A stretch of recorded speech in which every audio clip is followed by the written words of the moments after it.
कृष्णा माया लोक में भटक रहा इंसान, नजरों से खोने लगी अपनों की पहचान। बस यही बात का ही तो रोना है, आदमी एक खिलौना है। तो हाय एवरीवन, मैं फिर से आज का क्लास लेकर आ गया हूँ। ये बातचीत क्लास 12th है ना, 12th ये हिंदी का है फर्स्ट चैप्टर बातचीत। तो देखिए, बातचीत से जितना भी जो ऑब्जेक्टिव टाइप का जो क्वेश्चन लगा मुझे भी आई, वो सब क्वेश्चन यही है, ठीक है। इससे अधिक आपके फर्स्ट चैप्टर से इससे अधिक क्वेश्चन तो पूछेगा ही नहीं। और मैं सब्जेक्टिव का भी करवाऊंगा। फिलहाल ये ऑब्जेक्टिव है और ये बहुत ही वीवीआई है, इसको अच्छा से आप लोग कर लीजिएगा, ठीक है, याद।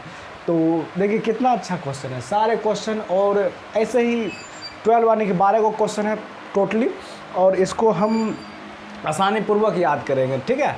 तो देखिए कैसे, फर्स्ट क्वेश्चन क्या है। फर्स्ट क्वेश्चन कह रहा है कि बातचीत, अच्छा पहले बातचीत के बारे में समझा देते हैं। बातचीत एक चैप्टर है और बातचीत का जो कहानीकार है बालकृष्ण भट्ट है, समझ गए। बालकृष्ण भट्ट बातचीत जो निबंध है इसका निबंधकार है बालकृष्ण भट्ट, ठीक है।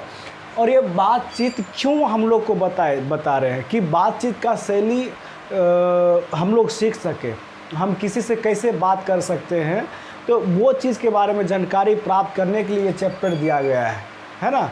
एक दूसरे से बात कैसे करें, एक दूसरे से कैसे मतलब उससे बात करें ताकि उसको भी अच्छा लगेगा, हमको भी अच्छा लगेगा, सबको अच्छा लगेगा, है ना।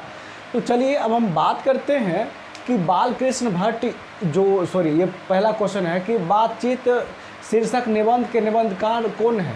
तो ये निबंधकार यानी कि राइटर, इसका लेखक कौन है, तो इसका है बालकृष्ण भट्ट। याद रखिएगा, बातचीत शीर्षक निबंध के लेखक या निबंधकार कौन है, तो ये बालकृष्ण भट्ट, ठीक।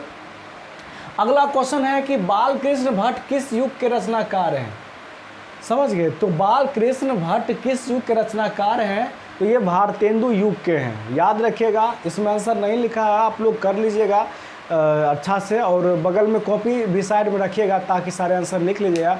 यदि लाइफ में कुछ करना है, अच्छा नंबर से पास होना है, तो मेहनत थोड़ा कर लीजिए मेरे साथ। यदि नहीं पढ़ना, अच्छा नंबर नहीं लाना है, तो बस जैसे पढ़ रहे हैं वैसे पढ़िए, है ना। नहीं भी पढ़िएगा तो फिर भी भगवान के भरोसे पास होना है तो हो जाइएगा, नहीं होइएगा तो बैठल रहिए, हमको क्या है ना।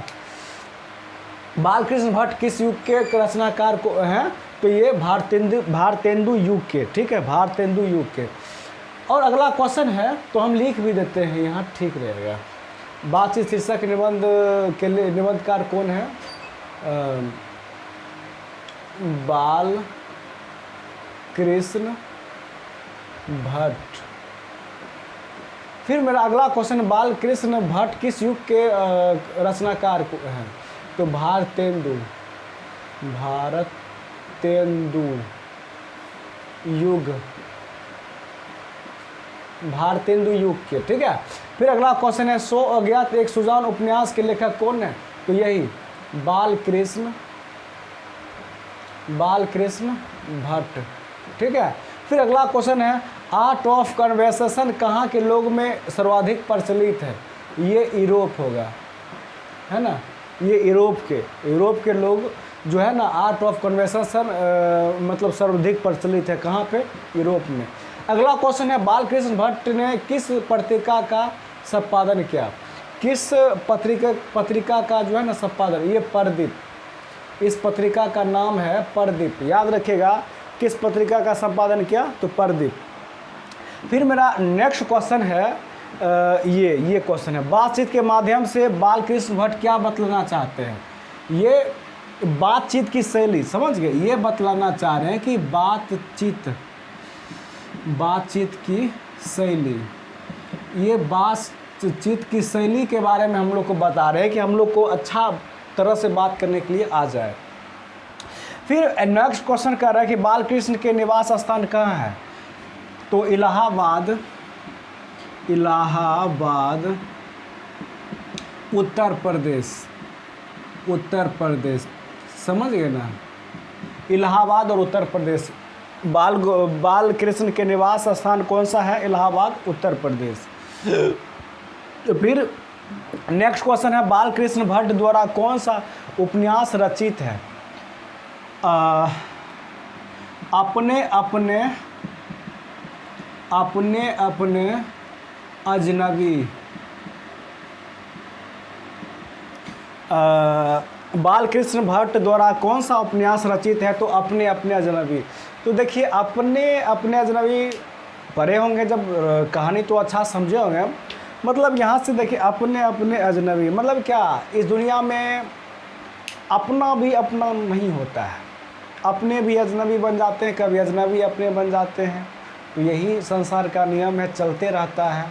तो आप ये नहीं कह सकते कोई इंसान हमसे अलग हो रहा है, क्यों हो रहा है, कैसे हो रहा है, होने दीजिए। कोई इंसान फिर अपना भी बन जाता है, वो भी अब अपना बन रहा है, तो उसे भी मत ठुकराइए, वो भी है ना। तो ये चीज़ होता है। तो कोई इंसान अपना हो जाता है और कोई अपना इंसान पराया हो जाता है। तो यही संसार का नियम है ना। आइए समझते हैं। बाल कृष्ण भट्ट के पिता कौन थे? बाल कृष्ण भगत के पिता कौन थे? तो बेनापुरी भट्ट, है ना, बेनीपुरी भट्ट, ठीक है, बेनीपुरी भट्ट, ठीक है, बेनीपुरी भट्ट।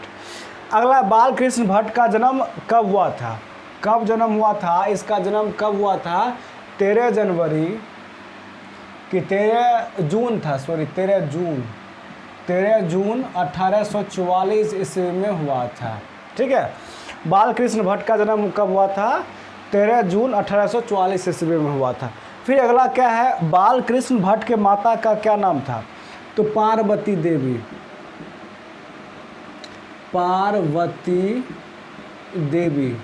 आप लोग जानते होंगे कि बाल कृष्ण भट्ट के माता का नाम क्या था? पार्वती देवी, ठीक। अगला क्वेश्चन है, बाल कृष्ण भट्ट के मृत्यु कब हुआ था? 20 जुलाई 1914 में। 20 जुलाई 1914 में हुआ था, समझ गए। 20 जुलाई 1914 में हुआ था। तो ये कुछ इस चैप्टर का 82 चैप्टर का ये 12 सवाल है ऑब्जेक्टिव का। और इस पूरे मतलब इसको सब कर लीजिएगा और स्क्रीनशॉट तो फटाफट कर लीजिए। स्क्रीनशॉट डिस्प्ले पर एक बार ऐसे खींचिए, आ जाएगा। और नहीं तो आप लोग जैसे स्क्रीनशॉट करते हैं अपना अनुसार कर लीजिएगा, लेकिन चाहे जैसे यदि लिखे लीजिएगा तो लिखे लीजिएगा, स्क्रीनशॉट करने की ज़रूरत नहीं है। तो फटाफट ये 15-12 क्वेश्चन को आप लोग याद कर लीजिएगा और प्लीज़ याद कर लीजिएगा, कर लीजिए। आप लोग बहुत अच्छे हैं, बहुत समझदार हैं, याद कर लेते हैं, ताकि हम सुनने भी नहीं जाते तो क्या आप लोग याद कर ही लेते हैं। आप लोग पर विश्वास है, मुझे याद कर लीजिएगा। तब तक थैंक यू सो मच, मिलते हैं किसी टॉपिक के साथ।